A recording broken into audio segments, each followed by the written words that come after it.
Assalamualaikum warahmatullahi wabarakatuh. Perkenalkan, nama saya Rizkatul Hasanah dengan NIM 200340105114 dari Program Studi Agribisnis Fakultas Pertanian Universitas Islam Jember. Di sini saya akan sedikit menjelaskan tentang dasar-dasar teknologi dan mekanisasi pertanian, yaitu mesin pengolah tanah, traktor roda 2 atau yang sering disebut dengan traktor tangan. Mari ikuti video saya. Selanjutnya, traktor roda 2 atau traktor tangan ini dihasilkan di negara Cina dengan fungsi utamanya yaitu untuk mengolah tanah. Namun, sebenarnya traktor tangan ini memiliki banyak fungsi seperti pompa cairan, alat processing, dan trailer. Alat ini diharapkan akan bermanfaat di wilayah Indonesia yang terkenal sebagai negara agraris. Letaknya yang benar di jalur Katulistiwa membawa keuntungan tersendiri untuk kondisi tanah di Indonesia. Tanah-tanah di Indonesia dapat diolah menjadi lahan pertanian sehingga pertanian dapat menjadi mata pencaharian pokok warga Indonesia pada umumnya. Bagaimanapun, mengolah tanah dalam bertani secara manual akan terasa semakin berat untuk bertani. Untuk itu diperlukannya alat atau mesin untuk mempermudah pekerjaan petani dalam mengolah tanah sawahnya. Salah satunya yaitu traktor tangan atau hand tractor atau HT yang sering kita sebut sebagai traktor roda 2.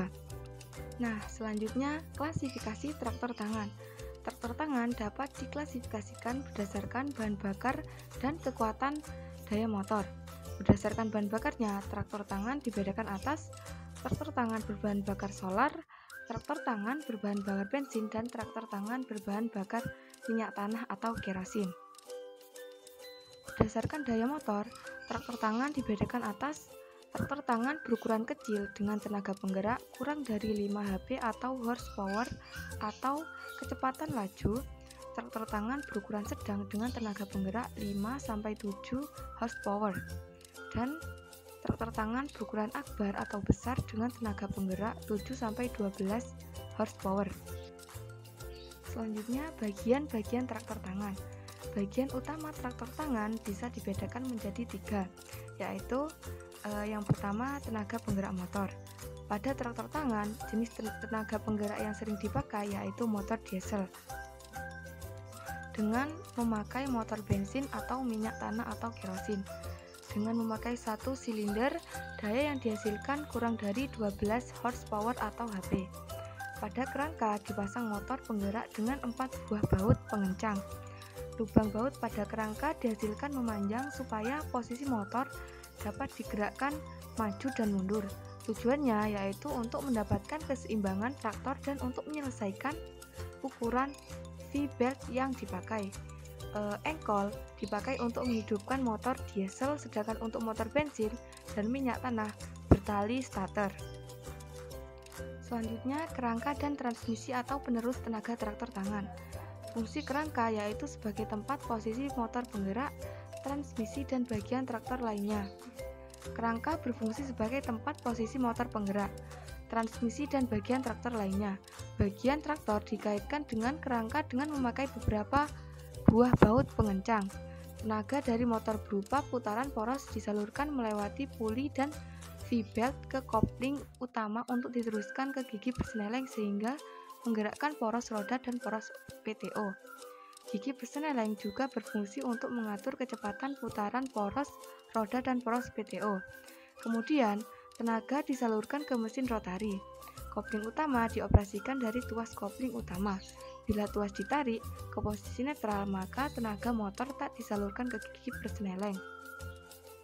Penghabisan suatu peristiwanya, traktor akan beristirahat walaupun kondisi motor penggerak dihidupkan. Di samping kopling utama, terdapat 2 kopling kendali untuk menggerakkan traktor ke kanan atau ke kiri. Traktor tangan juga dapat memperagakan usaha maju mundur dengan kecepatan tertentu, karena putaran poros motor penggerak disalurkan sampai ke roda.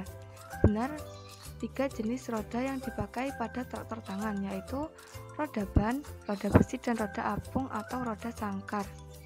Roda ban berfungsi untuk transportasi dan pengolah tanah kering. Roda besi dipakai untuk pembajakan di lahan kering. Roda apung dipakai pada saat pengolahan tanah basah. Ukuran roda disesuaikan dengan spesifikasi traktor. Akbar kecilnya roda akan berpengaruh terhadap lajunya traktor. Kemudian tuas kendali. Tuas kendali dipakai untuk mengendalikan jalannya traktor. Traktor tangan atau traktor roda 2 memiliki banyak tuas kendali untuk mempermudah pekerjaan.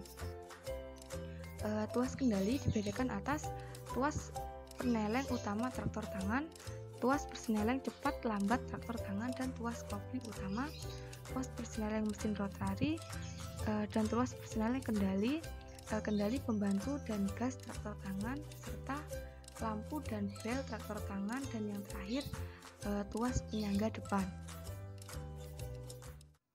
Cara-cara menghidupkan traktor tangan. Yang pertama, tuas kopling utama diposisikan off atau rem sehingga traktor tak berlanjut pada saat dihidupkan. Semua tuas perseneleng pada posisi netral untuk keamanan. Terbukanya keran bahan bakar sehingga terjadinya arus bahan bakar ke ruang pembakaran. Gas dibesarkan pada posisi start sehingga benar arus bahan bakar solar atau bensin yang cukup banyak di ruang pembakaran. Tuas dekompresi ditarik dengan tenaga kiri untuk menghilangkan tekanan di ruang pembakaran pada saat engkol diputar. Engkol dimasukkan ke poros engkol, lalu putar engkol searah jarum jam beberapa kali supaya pelumas dapat mengalir ke atas melumasi bagian-bagian traktor. Kebanyakan dilengkapi dengan indikator untuk menunjukkan benarnya arus pelumas. Kecepatan putaran engkol sehingga akan menghasilkan cukup tenaga untuk menghidupkan motor. Lepaskan tuas dekompresi untuk menghasilkan tekanan. Sementara engkol sedang tetap diputar sebagai motor hidup. Setelah motor hidup, engkol akan terlepas sendiri dari poros engkol yang disebarkan oleh bangun pengait engkol yang miring. Geser posisi tuas gas pada posisi idle atau stasioner. Hidupkan motor tanpa beban kurang semakin selama 2-3 menit supaya ronde pelumas dapat berlanjut dengan patut. Yang terakhir, traktor siap untuk dioperasikan. Nah, untuk mematikan traktor tangan, caranya yang pertama, lepaskan beban motor, kecilkan gas pada posisi idle atau stasioner sehingga putaran mesin akan pelan selama 2-3 menit. Geser tuas gas pada posisi stop sampai motor mati karena tak benar arus bahan bakar ke ruang pembakaran. Yang terakhir, tutup keran bahan bakar. Baiklah, itu saja yang dapat saya sampaikan. Kurang lebihnya saya mohon maaf. Wassalamualaikum warahmatullahi wabarakatuh.